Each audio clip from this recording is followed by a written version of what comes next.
आप देख रहे हैं लाइव राजस्थान। नमस्कार, मैं रमेश कुमार। आप देख रहे हैं लाइव राजस्थान। जैसा कि आप जानते हैं कि हम आपको हर रोज़ बड़ी बड़ी हस्तियों से मिलाते हैं, तो आज इसी कड़ी के अंदर आज हम पहुंचे उदयपुर ग्रामीण विधानसभा क्षेत्र से वर्तमान में फूल सिंह जी मीणा, जिनसे रूबरू हो रहे हैं। इनसे जानेंगे कि जनता के अंदर क्या क्या समस्याएं हैं, किन किन समस्याओं का इन्होंने समाधान करवाया है। और आपको एक और बता दें कि ये जनता के दिलों के अंदर राज करते हैं और इतना अच्छा इनका व्यक्तित्व है कि लोग इन्हें हर बार इन्हें ही चाहते हैं। लगातार 30 सालों से ये राजनीति के अंदर सक्रिय है। तो सबसे पहले तो सर, आपका हमारे चैनल में बहुत बहुत स्वागत है। लाइव राजस्थान चैनल का मैं आभार व्यक्त करता हूं कि मेरे जैसे एक कार्यकर्ता को आप जनता के बीच में रूबरू चैनल के माध्यम से जो उपस्थिति दर्ज कराने का मुझे सौभाग्य दिया। मैं आपके चैनल और आपके श्रोताओं का भी मैं चरण वंदन करता हूं और यही अपील करता हूं कि आने वाला समय भी आपके हाथ में है। जनता जनार्दन ये सब कुछ करती है, वही हमारी 5 साल की उम्र में नया जन्म देती है और किसी को घर भेजती है। तो जनता जनार्दन भगवान का रूप है, उनके चरणों में नमन करता हूँ।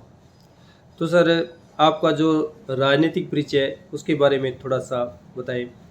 कहाँ से आपने शुरू की थी और आपके जो राजनीतिक गुरु है वो कौन थे?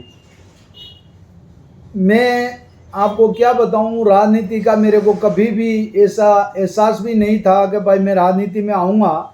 ये तो कुदरत ने मेरे को इस राजनीति के अंदर लाकर जनता के बीच में खड़ा कर दिया। यही मैं जिस स्थान पर मैं बैठा हूँ, यहाँ पर एक एसटी का पार्षद का टिकट आया, वो भी महिला का। और भारतीय जनता पार्टी का जो एसटी बहुल क्षेत्र है, यहाँ पर बोलबाला बहुत कम था और कांग्रेस का यहाँ गढ़ माना जाता था। वहाँ पर कोई बीजेपी में चुनाव लड़ने को तैयार नहीं थे। ऐसी स्थिति में हमने एक महिला को तैयार किया और उसका टिकट फाइनल किया, मगर रात भर के अंदर उसके ऊपर विपक्ष पार्टी ने दबाव बनाया कि तुम अगर बीजेपी से चुनाव लड़ोगे तो तुम्हारे शादी ब्याह मौत मरण में हम नहीं आएंगे। तो वो महिला बेचारी डर गई और जिस दिन लास्ट फार्म भरना था उसी में उन्होंने मना कर दिया कि मैं चुनाव नहीं लड़ूंगी। ऐसे ऐसे मेरे पे दबाव आया, तो फिर मेरे धर्मपत्नी को चुनाव पार्टी ने टिकट दिया और लड़ाया। हारने के लिए चुनाव लड़े थे कि भारतीय जनता पार्टी का मैं सन 1980 से स्वयंसेवक हूँ और उस टाइम से मैं जनता की सेवा के लिए बीच में जितना भी सहयोग कर सकता था उतना किया। और चुनाव के टाइम पे 3 दिन सक्रिय होकर भारतीय जनता पार्टी के पक्ष में हम माहौल बनाते थे और वोट डलवाते थे। उसके बाद में हम ये जो चुनाव पार्षद का 1997 में हार गए, और उसके बाद में मेरे को पार्टी ने वार्ड का अध्यक्ष बनाया। वार्ड का अध्यक्ष बनने के बाद मेरे को डायरेक्ट जिला मंत्री बनाया और जिला मंत्री के अंदर 4 बार मेरे को मौका दिया। उसके बाद में मेरे को जिला परिषद का भी टिकट दिया। जिला परिषद में मैंने चुनाव लड़ा और सज्जन देवी मेरी बड़ी बहन कटारा जी, उनके सामने चुनाव में हार गया। फिर भी जनता के बीच में मैं लगातार बना रहा और 2003 में जब वंदना मीणा जी को टिकट दिया तो मैंने उनके साथ में मिलकर, मैं भी दावेदार था, साथ में मिलकर उनको जिताया।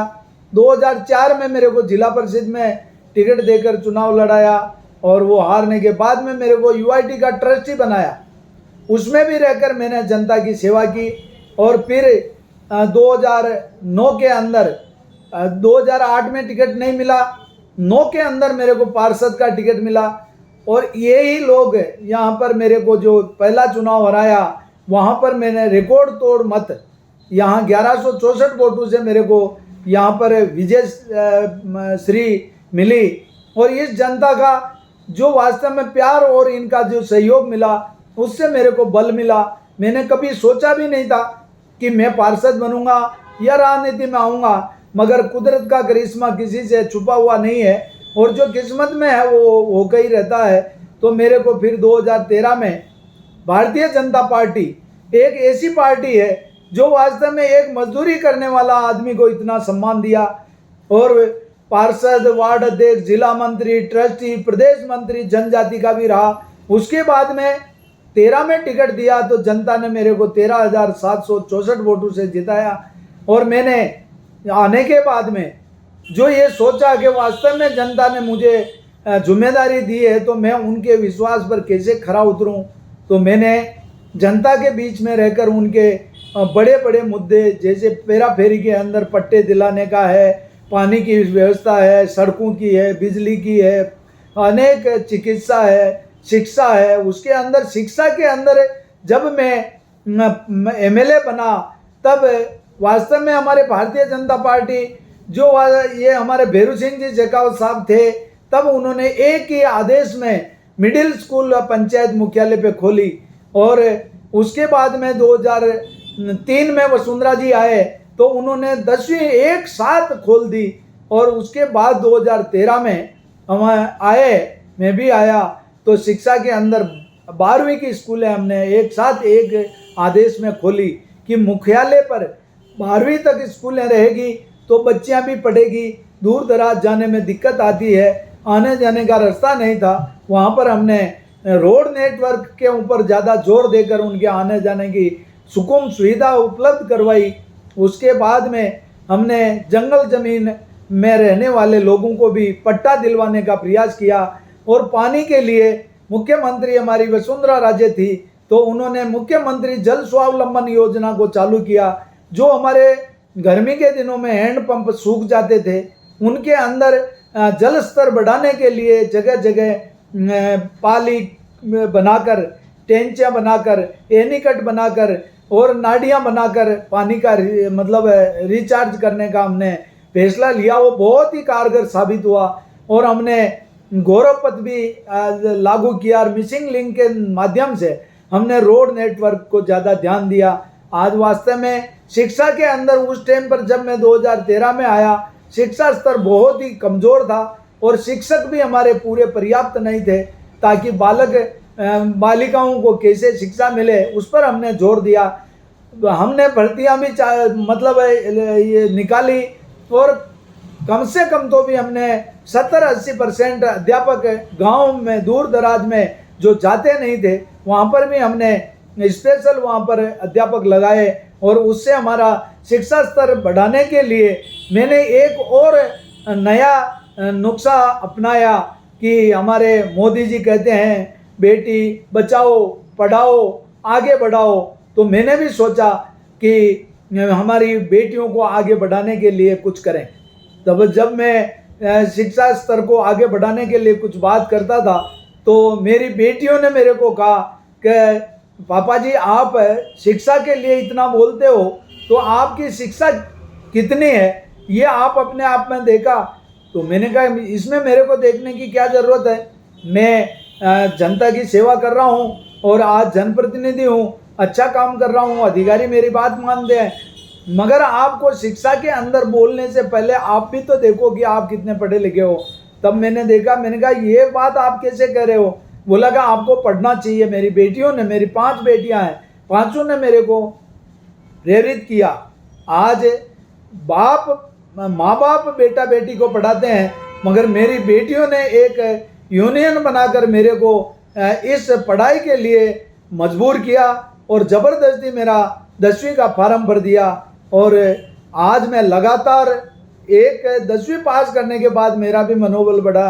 मैंने 12वीं डायरेक्ट परीक्षा दी, उसमें पास हुआ, फर्स्ट ईयर किया, सेकेंड ईयर किया और फाइनल मैंने बीए फाइनल कर ली। आज मैं एमए का फार्म भर दिया है। मैं एमए में आज भी विद्यार्थी के रूप में मैं शिक्षा ग्रहण करने का, ये उम्र का कोई तकाजा नहीं होता, शिक्षा लेनी चाहिए, शिक्षा के अंदर कोई उम्र बाध्य नहीं है। तो ऐसे करके मैंने बालिकाओं को आगे बढ़ाने के लिए जैसे ही जीत कर आया तो मैंने 75% अंक लाने वाली बालिका को यहाँ उदयपुर से जयपुर हवाई यात्रा कराने का निश्चय किया और बालिकाओं ने 3 बालिकाओं ने 75% अंक हासिल किया। उनको पहली बार मैं ले गया तो उसके बाद में मतलब 6 बच्चियाँ हुई, उसके बाद 21 बच्चियाँ हुई। ऐसे करके करते मैंने आज तक कम से कम 63 बालिकाओं को तो हवाई यात्रा करा चुका और अभी भी मेरे पास 61 बालिकाओं की सूची है, मगर यह आचार संहिता लगने से मैं ये हवाई यात्रा में उनको ले जा नहीं पाया, मगर वो पेंडिंग है। उनको मैं अब की बार दिल्ली की यात्रा कराऊंगा, उनको मोदी जी से मिलाऊंगा। मोदी जी से मैंने समय तो 15-20 दिन आचार संहिता लगने से पहले से ही टाइम लिया था, मगर मोदी जी यहाँ से हम दिल्ली जाए और मोदी जी से नहीं मिले तो हमारी यात्रा अधूरी रहे।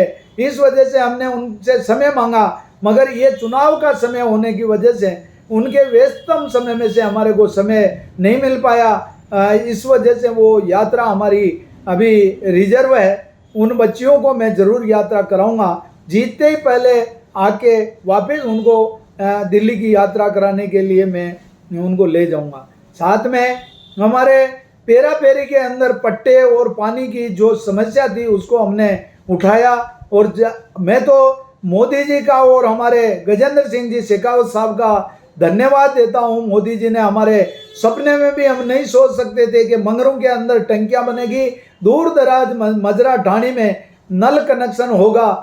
वास्तव में जनता जनार्दन किसी को नहीं बख्शती है। जो उनके बीच में सुख दुख में खड़ा रहता है तो वास्तव में वो उसको आगे बढ़ाने का निश्चय करती है, और उनको भी सोचना चाहिए कि जो अमूल्य वोट है, उनकी वोट की कीमत कोई लगा नहीं सकता है। वो अमूल्य वोट देकर जिम्मेदारी देते हैं तो हमारा भी फर्ज बनता है उनके सुख दुख में जाकर उनका हर काम को आगे रहकर करना चाहिए और विकास भी होना चाहिए। तो सर, आप जैसे अन्य उम्मीदवार हैं उनसे अपने आप को कैसे मजबूत मानते हो? मैं जनता के बल पर मजबूत मानता हूँ। जनता जिसके साथ में है तो वो मजबूत है, जनता जिसके साथ में नहीं है तो कोई मजबूत नहीं है। मैं जनता के उस रुझान से और उनका प्यार से मैं ये कह सकता हूँ कि जनता मेरे साथ है तो मैं मजबूत हूँ। तो सर, जैसे आपको दर्शक देख रहे हैं, आपके मिलने वाले शुभचिंतक देख रहे हैं, तो इनको क्या अपील और संदेश देना चाहते हो? मैं तो उनके चरणों में नमन करता हूँ कि आप एक आपका अमूल्य वोट है उसको ठोक बजाकर, जो एक मेरी माँ बहन और कोई भी महिला एक मटका लेने के लिए जाती है और उस मटके को 50 रुपये देकर खरीदती है, उसको वो हाथ घुमाकर देखती है और फिर वो सूर्य के प्रकाश की तरफ देखती है कि कहीं छेद तो नहीं है। उसके बाद में भी वो हाथ घुमाकर देखती है कहीं कंकर तो नहीं है, ताकि वो मटका कहीं मैं ले जाऊं और कहीं रिसाव या फूटा निकल जाए। तो एक मटके के लिए आम जन इतना ठोक बजाकर 50 रुपये देती है, तो आपका वोट की कीमत आप लगा नहीं सकते। अमूल्य वोट को सोच समझकर आपके साथ रहने वाला, आपका हित सोचने वाला, आपका सुख चिंतक हो और आपके बीच में रहे, आपके सुख दुख में आपके साथ खड़ा रहे, आपका अमूल्य वोट को व्यर्थ मत जाने देना, ठोक बजाकर उस वोट को का इस्तेमाल करना, यही मेरी अपील है।